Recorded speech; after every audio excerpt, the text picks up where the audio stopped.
Bonjour à tous, je m'appelle Romain. Du coup, je suis développeur full stack, c'est-à-dire que je fais du Java et du TypeScript pour un produit qui s'appelle Fluid Topics.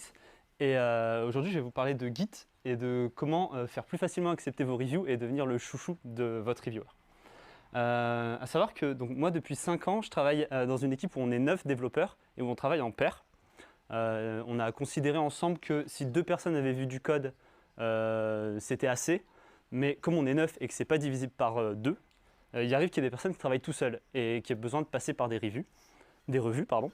Ou même que des personnes en pair décident d'eux-mêmes de proposer une revue parce qu'ils considèrent que ce qu'ils ont fait est assez intéressant pour pouvoir le montrer, ou ils ont un doute sur ce qu'ils ont fait et ils veulent le montrer. Donc on a ces pratiques. On fait aussi attention à comment on met en place nos commits et de lier des commits à des tickets pour savoir pourquoi ça a été fait, afin de garder un historique et de pouvoir faire de l'archéologie. Ça m'arrive souvent de me demander qui a fait ça et de tomber sur mon nom. Et donc ça fait 5 ans que je suis dans ces pratiques, et un jour avec 3 amis, enfin avec 2 amis, on s'est dit ah tiens, ce serait rigolo de faire un petit jeu vidéo. Et cette notification elle a vite commencé à me faire peur. En fait, nos MR ne marchaient pas avec mes amis. Elles duraient indéfiniment, on se prenait la tête, alors que contrairement à mes collègues, mes amis, je les ai choisis. Et, on s'est demandé qu'est-ce qui nous fait peur. Enfin, pourquoi quand on voit cette MR, ça ne marche pas et ça s'envenime. On a remarqué 3 points importants. Le premier, c'est qu'on faisait beaucoup d'allers-retours. On demandait souvent « Ah, j'aimerais mieux que ce soit appelé comme ça » ou « Je préférais que tu fasses ça comme ça ». Et de là, on est parti sur un principe, The Foundation of Trust, qui dit, en fait, il faut faire confiance à la personne. Si vous demandez à la personne de changer un nom de variable ou de faire quelque chose de petit, vous n'avez pas besoin d'aller vérifier qu'il l'ait bien fait. En soi, la personne, c'est une personne avec qui vous travaillez, vous pouvez lui faire confiance. Mais la confiance, c'est aussi dans l'autre sens. Si la personne vous dit, là, j'ai pas fait grand-chose, par exemple, j'ai juste réaligné le fichier parce que on a changé nos pratiques et on préfère que ce soit aligné comme ça, en fait, on n'a pas besoin de regarder le commit. Donc, il y a un système de confiance qu'il faut mettre en place dans les deux sens. On avait aussi un gros problème de compréhension sur ce qui était fait. Ça, c'est parce qu'on était sur une technologie qu'aucun de nous trois maîtrisait. On faisait du Unity, on ne savait pas en faire. Donc, quand on regardait des reviews où c'était très abstrait ce qui était dedans, et qu'en plus on ne comprenait pas le code, autant vous dire que ça prenait un temps infini à être regardé.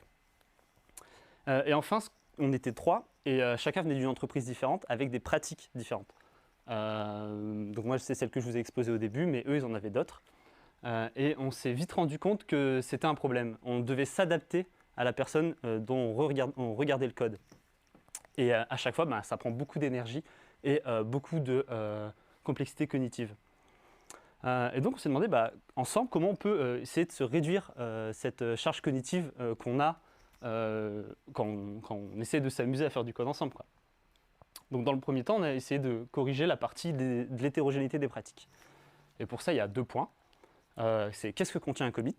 Donc là, si je prends l'exemple de ce que j'ai l'habitude de faire dans mon travail de tous les jours, on est sur un monorepo. Donc on aime bien préciser sur quelle partie du monorepo on va travailler. Par exemple, est-ce que ça va être sur le serveur ou plutôt sur la partie front-end. Et aussi, on aime bien dire ce qu'on fait dans le commit. Donc on a des petites règles tacites, commencer par un verbe à l'infinitif, des choses comme ça.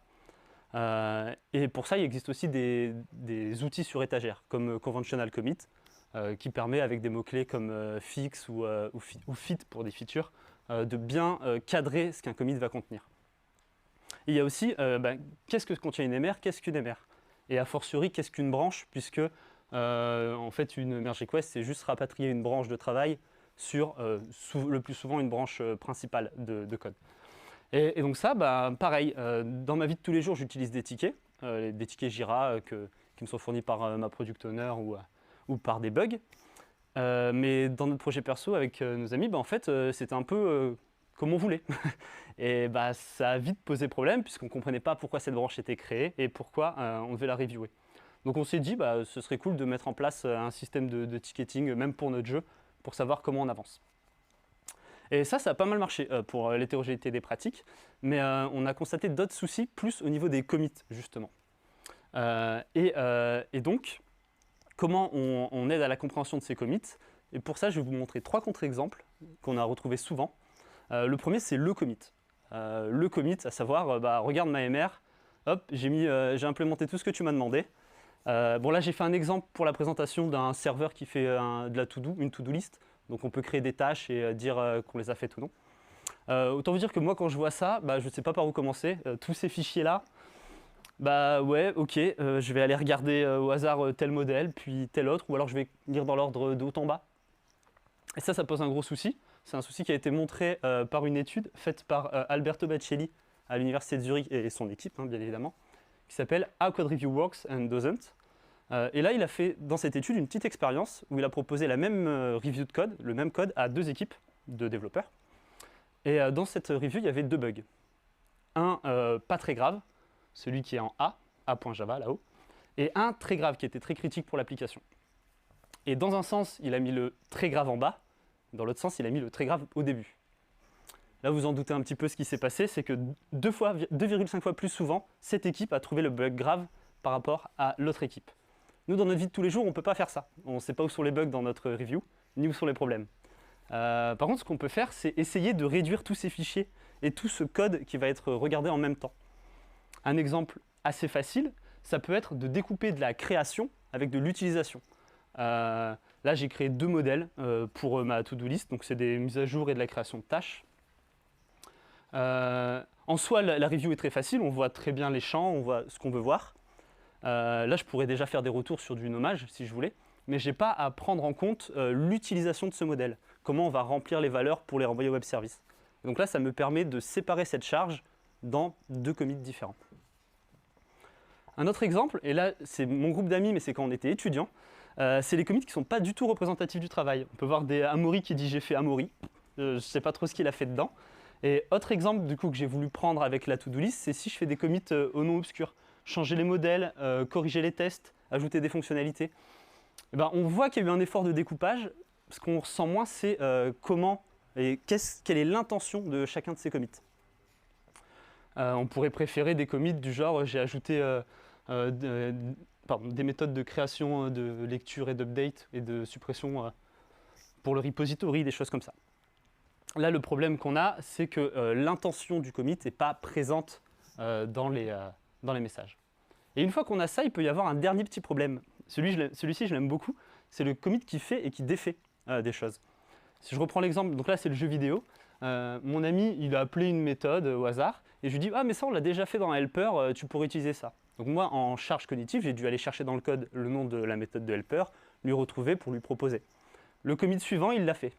Donc là je lui mets un petit message, je lui dis « Petit filou, c'était dans le commit d'avant, peut-être que j'avais pas besoin d'aller rechercher dans tout le code ce qu'il fallait faire, quoi. Tu aurais pu mettre les 2 ensemble et on s'arrêtait là. Là, je vais vous représenter à peu près le même exemple, mais c'est parce qu'on va travailler sur ça. Donc si dans une méthode d'update, imaginons je fais une petite coquille, je mets création parce que j'ai fait un copier-coller. Là, on me fait un retour en me disant utilise plutôt update, puisque c'est pour de la mise à jour. Si je le fais dans le commit suivant, on va avoir le même retour. Donc ce qu'on voudrait, et c'est ce qu'on va faire avec Git, c'est que ce commit-là qui contenait strictement que cette correction, en fait, il soit directement appliqué dès le début et qu'au moment de la review, bien que le code soit quelque chose d'itératif et un processus un peu créatif, en fait, quand on review, on veut montrer directement le résultat final. Il y a très peu de cas où on va vouloir vraiment montrer le chemin où on s'est loupé, surtout quand c'est des petites coquilles comme ça. Et donc, pour ça, je vais vous proposer de réécrire l'histoire et l'historique Git. Juste avant, à main levée, est-ce qu'il y en a qui ne connaissent pas du tout Git Rebase? Ok. Et du coup, je vais expliquer ce que c'est Git Rebase, comme ça on sera tous sur un pied d'égalité. Quand on travaille donc sur une branche sur Git, il arrive qu'on crée une branche et que la branche depuis laquelle on se soit créé évolue. En fait, Rebase permet juste de prendre nos commits de travail et de les réappliquer à un autre endroit. Donc, simplement, on va reprendre ces commits-là et les appliquer sur un nouvel endroit. Là, j'ai choisi de les appliquer sur 4. À ce moment-là, il existe des options sur le Rebase, le -i pour interactif, qui nous permet aussi d'aller modifier ces commits qu'on va appliquer. On peut les modifier en les renommant, en les découpant, en les regroupant, en faisant plein d'autres choses folles que l'outil nous permet. Et là, c'est ce qu'on va essayer de faire du coup sur les 3 commits de l'exemple d'après. Et donc, je passe au clavier. Hop, on va nettoyer ça. Donc là, je suis sur l'exemple de tout à l'heure. Est-ce que vous voyez assez? Parfait, oui. Donc tout en haut, j'ai mes 3 commits. Alors ma souris, elle est là. Donc j'ai le moment où je crée la méthode avec une coquille dedans, et au-dessus, le commit coupable, enfin celui qui vient corriger la coquille. Ce que je peux faire, du coup, c'est proposer un rebase de ma branche, qui est basé ici. Donc là, je fais git rebase interactif, le fameux -i. Et là, je vais retrouver mes 3 commits que je veux réappliquer. Dans un premier temps, ce que je peux faire, c'est les réordonner comme je veux. Donc là, je peux prendre cette ligne de fixe et aller la déplacer juste en dessous de la première ligne. Donc je la prends et je la déplace. Là, ce qu'on va constater déjà, c'est que si je re-regarde mon historique Git, j'ai bien réordonné mes commits. Maintenant, ce que je veux, c'est que ce commit-là, il soit dans le précédent, pour que les deux ne fassent qu'un seul. Donc, je refais un rebase interactif, et je vais utiliser les options possibles. Donc là, vous voyez, l'outil me propose déjà 1, 2, 3, 5 options. Et là, celle que je vais utiliser, c'est le fix-up qui va me permettre de prendre le contenu du commit, de le mettre dans le précédent en gardant son message. Donc, je vais perdre la diffusion, apparemment. Je te vois tout sur moi. Ça arrive. Je pense que c'est leur système. T'inquiète pas. Moi, je vois en tout cas. Donc je sais pas pourquoi il marche pas. Ça arrive peut-être. Ça arrive peut-être. Ah, voilà. J'ai pris un peu d'avance. Désolé, vous ne m'avez pas vu taper. J'ai remplacé le pic qui disait juste « prends le commit comme il est » par un F pour fix-up, c'est ce que je vous disais, donc pour appliquer son changement dans le commit précédent.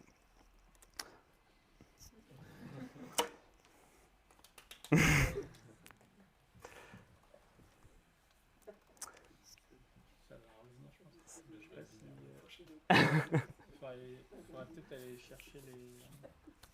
Tu peux aller... Tu veux que j'essaie de réduire la résolution? Non, je pense que c'est leur système qui doit passer en veille ou je sais pas quoi. Parce que moi je te vois très bien, en fait. Donc c'est derrière. Il faut imaginer du coup. Quoi? T'as une idée d'où est-ce qu'il fait faire la chasse à l'homme là. Ah oui, je peux mettre pause. De toute façon, je pourrais couper au montage. Hein. Si tu bouges l'écran, ça fait quoi? Si je bouge... Les slides, ça me réveille ou pas? Si je remets les slides, ça le réveille peut-être, ouais. Ah, tu devrais te mettre sur... mets-toi sur... sur secteur. Tu penses? Ouais. Ok. Des fois, c'est surtout avec les mains. Excusez-moi, messieurs. Au montage. C'est très piégeux.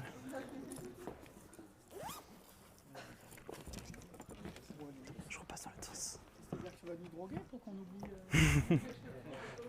Tac.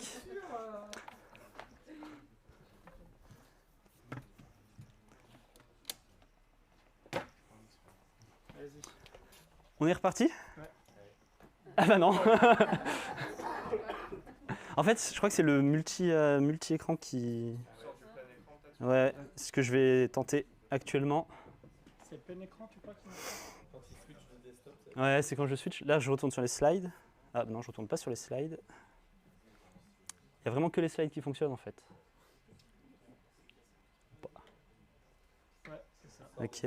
Ouais, je sors des slides en plein écran. Ah bah non. C'est bizarre parce que moi je te vois parfaitement bien, ça saute pas. C'est pas une autre résolution ton autre desktop par hasard? Non, c'est la même résolution. t'es en plein écran sur l'autre aussi? Ouais, j'étais en plein écran sur les trois. Bah, j'enlève le plein écran des trois du coup. Hop, et je mets tout sur le même... Je vais tenter de mettre tout sur le même bureau et d'enlever les autres peut-être, mais...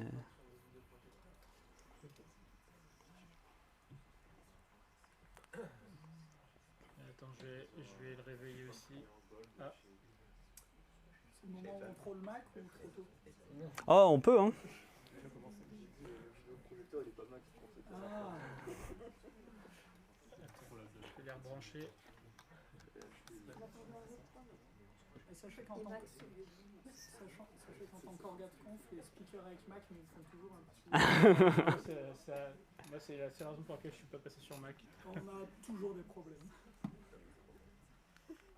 Bah ouais, bah je sais pas ce qui se passe avec leur système là, il veut pas se réveiller. Parce que moi je te vois parfaitement bien. Ah mais on le voit très bien. Tout le monde me voit, je pense. Non mais non, je veux dire son écran, moi je vois bien. Moi j'ai son écran là, tu vois. Ah, Ça saute de temps en temps. J'essaie de bouger le moins possible.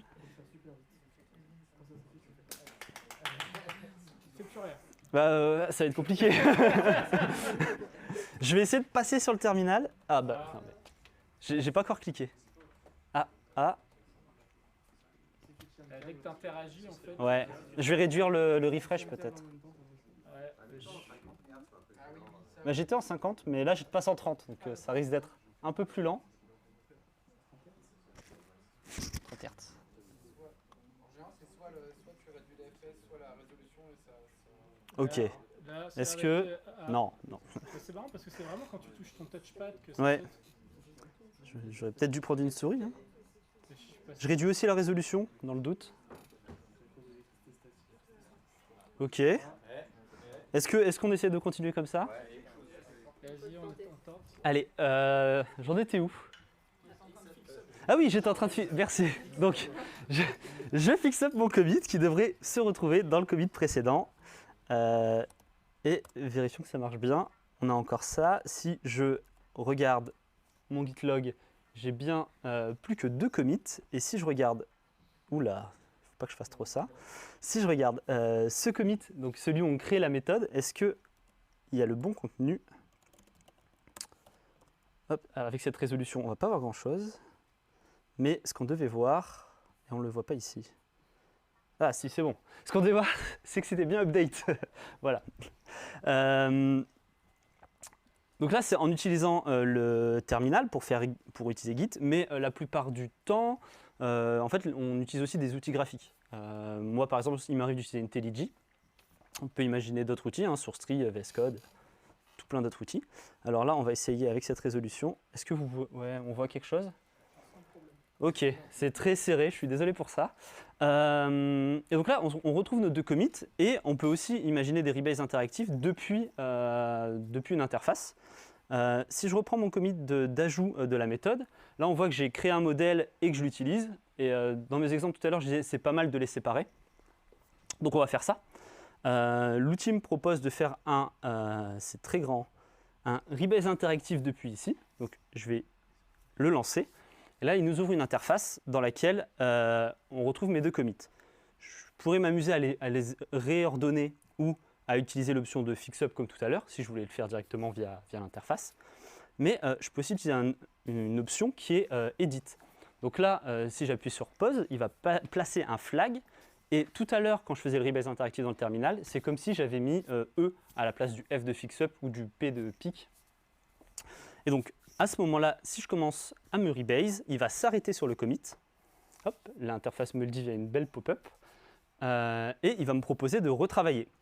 Là, ce que je veux faire, c'est que je veux le couper en 2. Je vais faire très simple. À ce moment-là, je vais juste le défaire et le refaire parce qu'on sait exactement ce qu'il y a. On pourrait imaginer des splits un peu plus complexes. Mais celui-ci fera très bien l'affaire pour la présentation. Alors, est-ce que je récupère la possibilité? Désolé, c'est tout petit.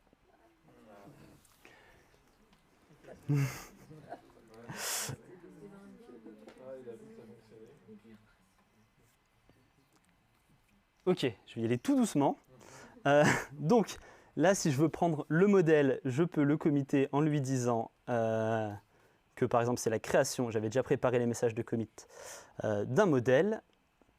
Et ensuite, je peux continuer en lui disant là, c'est la création de la méthode du contrôleur. J'ai oublié de sélectionner. À partir de ce moment-là, je n'ai toujours pas fini mon rebase. D'ailleurs, si je regarde où j'en suis, par exemple dans mon terminal, si j'arrive à changer d'onglet, il ne me dit plus que je suis sur ma branche, il me dit que je suis quelque part, dans ce qu'on appelle une tête détachée. Et à ce moment-là, ça veut dire que mon rebase est encore en cours et que je suis encore en train d'appliquer mes commits. Ce que je vais pouvoir faire, c'est le continuer. Oula, pardon, je vais aller doucement, gentiment. Voilà. Je vais pouvoir le continuer, donc soit via l'interface, soit en faisant un git rebase --continue. Et là, paf, il va finir d'appliquer tous mes commits sur leur nouvelle base. Et normalement, si je regarde mon historique, on va le faire regarder par ici, j'ai bien sur ma branche 3 commits hop, le premier qui ajoute le modèle, le deuxième qui l'utilise en faisant la méthode, et le troisième, je ne sais plus ce qu'il faisait, c'était celui qui était entre les deux pour nous embêter. Donc voilà pour ça. Une chose importante, alors je repasse en mode diaporama. Parfait. Une chose importante à savoir quand on utilise Rebase, c'est que comme on va réécrire l'historique, si on est plusieurs à travailler sur la même branche, il peut arriver que si on pousse la personne avec nous, ça se passe mal, si elle a des modifications en cours. Donc à savoir, quand on réécrit l'historique, il faut être en raccord avec notre pair, ou pas, si on est tout seul sur une branche, c'est être raccord avec soi-même, c'est plutôt facile. Et donc ça implique que c'est souvent une mauvaise idée de réécrire l'historique de la branche principale. Par exemple, chez nous, on n'a pas le droit, c'est interdit, on ne peut pas push force, ni force with lease sur la branche principale, et donc on ne peut pas réécrire l'historique. Mais l'avantage d'utiliser des Rebase, c'est qu'on peut arriver à des historiques Git très linéaires, où les flux ne se croisent pas trop. Et ça, pour l'historique et pour la compréhension de ce qui se passe en équipe, c'est vraiment, je trouve, super sympathique. Enfin, une commande que je vais vous montrer, c'est si pendant un Rebase, ça se passe mal, vous n'êtes pas du tout sûr de ce que vous faites. Je vais quitter, c'est bon. N'ayez pas peur, il existe reflog sur Git. Git reflog, REFLOG, si vous n'avez pas eu le temps de regarder, puisque c'était tout en bas, qui va vous permettre de voir tout ce qui s'est passé sur votre branche, enfin même dans votre Git. Là, on voit que c'est les Rebase que j'ai lancés, les commits que j'ai créés, et le Rebase qui s'est fini à la toute fin, là, c'était via IntelliJ. Et donc, pour conclure, si je reprends la diapo, pardonnez-moi, si on devait retenir que 4 choses pour devenir le chouchou de son reviewer, n'hésitez pas à définir vos pratiques d'équipe. C'est super important d'avoir quelque chose de cohérent et de ne pas avoir de la charge cognitive au moment où on va relire du code. Écrire des commits avec une intention, elle doit se retrouver dans le contenu et dans le message de commit. Ne pas avoir peur de retravailler l'historique. Quand on n'a pas l'habitude, il arrive qu'on se trompe et qu'on se loupe sur de la réécriture, mais il existe des solutions pour se rattraper et c'est en forgeant qu'on devient forgeron, donc il ne faut vraiment pas avoir peur de ça. Et enfin, un conseil que j'essaye de m'appliquer et qui n'est pas toujours évident, c'est essayer de relire sa merge request ou sa pull request avant de la proposer à un pair, parce qu'en fait, la plupart du temps, on fait quasiment 80% du travail quand on se relit soi-même, mais mentalement, c'est pas évident. Voilà. Merci à tous et désolé pour ces petits problèmes techniques.